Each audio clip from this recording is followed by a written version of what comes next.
2024 সালের 5 আগস্ট বৈষম্য বিরোধী ছাত্র আন্দোলনের মার্চ টু ঢাকা কর্মসূচিকে কেন্দ্র করে সংগঠিত হত্যাকাণ্ডের মামলায় ঐতিহাসিক রায় দিয়েছেন আন্তর্জাতিক অপরাধ ট্রাইব্যুনাল। রাজধানীর চানকানপুর এলাকায় স্কুল ছাত্র আনাস সহ 6 আন্দোলনকারীকে গুলি করে হত্যার দায়ে সাবেক ডিএমপি কমিশনার হাবিবুর রহমান সহ 3 পুলিশ কর্মকর্তাকে মৃত্যুদণ্ড দিয়েছেন আদালত।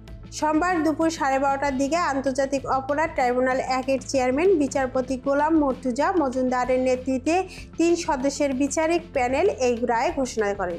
মৃত্যুদণ্ডপ্রাপ্ত অন্য আসামিরা হলেন তৎকালীন যুগ্ম কমিশনার সুদীপ কুমার চক্রবর্তী এবং রমনা জোনের সাবেক অতিরিক্ত উপকমিশনার শাহ আলম মোহাম্মদ আখতারুল ইসলাম। তারা সবাই বর্তমান পলাতক। আদালত একই সঙ্গে তাদের সম্পদ জব্দের নির্দেশ দিয়েছেন।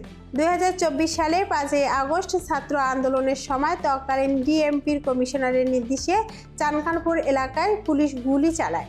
এতে নিহত হন স্কুল ছাত্র আনাস সহ শেখ মাহাদি হাসান জোনায়েদ, মোহাম্মদ ইয়াকুব, মোহাম্মদ রাকিব হাওলাদার, মোহাম্মদ ইমামুল হক এবং মানিক মিয়া শাহরিক।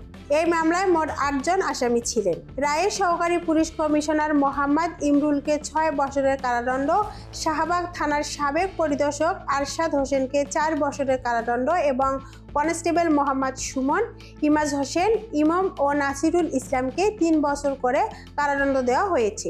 জুলাই গণ অভ্যুত্থানের সময় সংঘটিত মানবতা বিরোধী অপরাধের ঘটনায় এটি দ্বিতীয় মামলার রায়। এর আগে গত 17 নভেম্বর একই ট্রাইব্যুনাল ক্ষমতাচ্যুত প্রধানমন্ত্রী শেখ হাসিনা ও তার 2 শীর্ষ সহযোগীর বিরুদ্ধে প্রথম রায় ঘোষণা করে।